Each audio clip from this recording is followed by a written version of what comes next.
ஆரம்பிக்கலாங்களா?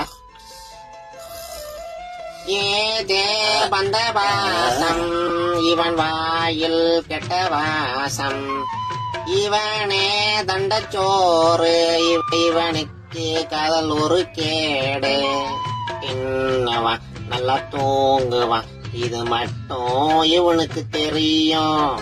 இதே மாதிரி ஒரு தருதலைய பெத்தாதானே புரியும். மூச்சு முட்டை தின்னி புட்டு பெத்தவங்களை திட்டி புட்டு ஊருமையும் தருதல இவன் தருதல. அழத்தகளி அவ வெறுப்புல இருக்கா, நீ பாட்டு பாரியாடி கட்டிடுவான். முடிச்சுட்டான்டா. அவ அது என்ன லிரிக்ஸ் தெரியாம உண்மையை சொல்லி விட்டானே. அண்ணே விட்டுருக்கா. பாட்டா பாடுற பாட்டு சாவுடா. மனிதன் உணர்ந்து